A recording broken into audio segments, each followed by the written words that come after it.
Pam Bondi sure knows how to make headlines, and not always for her legal work.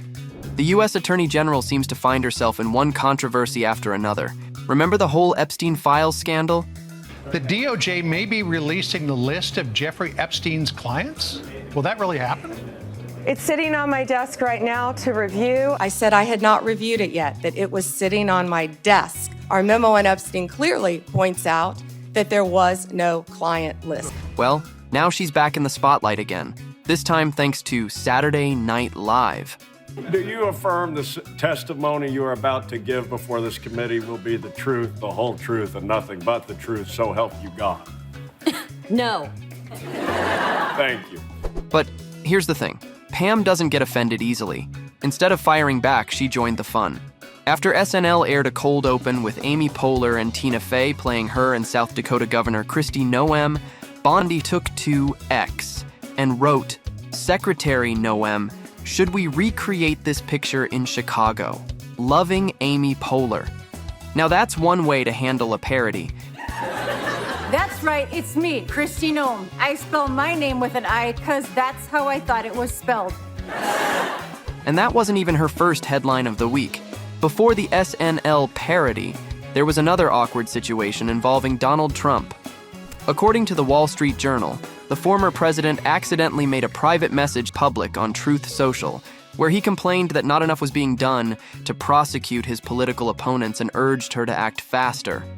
I hate my opponent, and I don't want the best for them. I'm sorry. According to reports, Bondi wasn't thrilled to find out her boss had publicly ordered her to go after his enemies. She reportedly called the White House upset about it.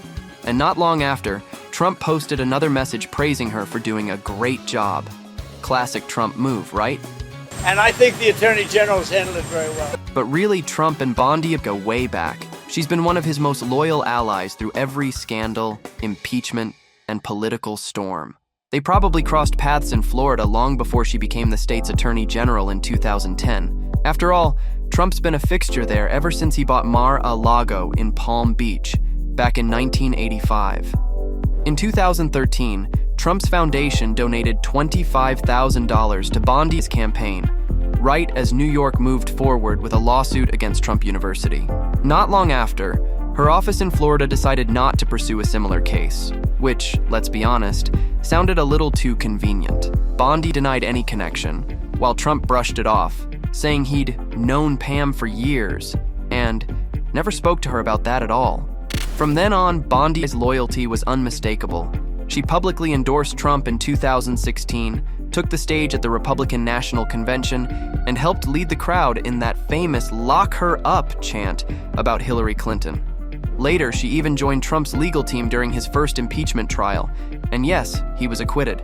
We've been ready. We were ready last month. We're ready now. We'll be ready next week because, impeaching a president is one of the most monumentous things you can do in our country. Their public praise for each other became almost routine. In 2019, when a fellow Apprentice alum called Bondi a beautiful lady and a class act, Trump immediately replied, "Pam Bondi is a great woman." Well, when it comes to praise, Trump doesn't do subtle. Bondi's stances as Florida's Attorney General often mirrored Trump's own, from challenging the Affordable Care Act to supporting his 2020 election claims, which only cemented her place in his inner circle. President, your first 100 days has far exceeded that of any other presidency in this country, ever. And, of course, Trump being Trump, he couldn't resist making things awkward sometimes. At a long cabinet meeting in August, he joked, I look at Pam, I would never say she's beautiful because that'd be the end of my political career. Sorry. The room laughed, but let's be honest, it's exactly the kind of comment only Trump would make. He's also been generous with his praise at public events, like during a Women's History Month celebration. And joining us today is a woman I've known a long time. You talk about strong women. This is a strong woman. Remember they were saying, he doesn't like strong women. That may be true, but if that's true, I'm in deep trouble because I'm surrounded. I got the strongest women. And this is a beautiful, strong, wonderful woman. Attorney General Pam Bondi. Even this year, Trump's been vocal in Bondi's defense. When MAGA supporters criticized her over her handling of the Epstein case, he jumped to her rescue online, calling her fantastic. And during her swearing in as the 87th Attorney General, Trump playfully called out Bondi's partner, John Wakefield. I just want to introduce her very, very handsome husband. I hate being around him. He looks too good, and he's been a tremendous factor with Pam, and have just a beautiful relationship. Pam Bondi first shared a photo with Wakefield on Instagram in October 2024 during a Buccaneers game. Since then, he's been showing up more and more, appearing regularly in her posts and even as her profile picture. But who exactly is John Wakefield? He's a successful businessman, co-founding Varner Wakefield Equity Partners, a private equity firm focused on real estate investments across the United States. Clearly smart, accomplished, and comfortable in the spotlight. It's been great. Wakefield's background? He studied English at the College of Charleston, then earned an international MBA from Thunderbird School of Global Management.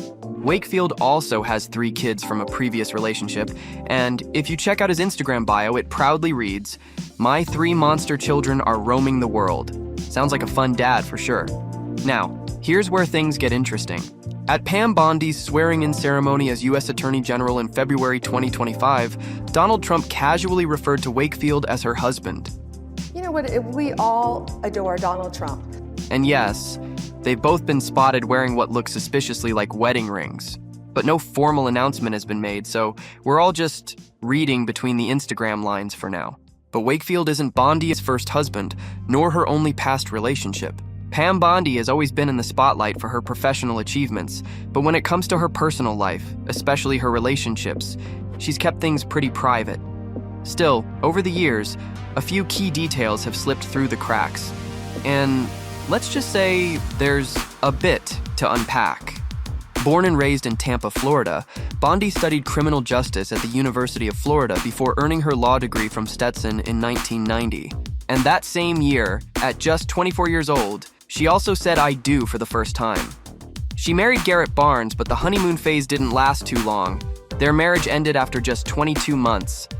Ouch. In 1996, Pam gave marriage another shot, this time with Scott Fitzgerald. Sadly, that relationship ended too, and the couple divorced in 2002. After that, Bondi appeared to focus fully on her growing career, putting her personal life on the back burner.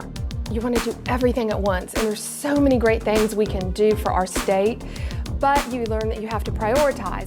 But love wasn't off the table for good. In 2012, Pam Bondi got engaged to ophthalmologist Greg Henderson. He was a widower and father of 4, and from the outside, it looked like the two had found something really solid. That same year, they were photographed together at a luxe Caribbean resort, Pam wearing a white dress no less, which naturally sparked rumors of a secret wedding. Classic tabloid moment. Absolutely. They shut those rumors down pretty quickly. In an email to the Tampa Bay Times, the couple clarified, "We are enjoying a happy and blessed trip and are deeply in love with each other." Pam Bondi also shared that she wanted to get married someday, but not at a resort. She hoped for a ceremony at a small church at a Baptist church in Tampa. Definitely more her vibe. Quiet, meaningful, and close to home. But by 2015, cracks started to show. Reports began surfacing that Bondi and Henderson had broken up. Neither of them commented publicly, but the two stopped appearing together, and the silence pretty much spoke for itself.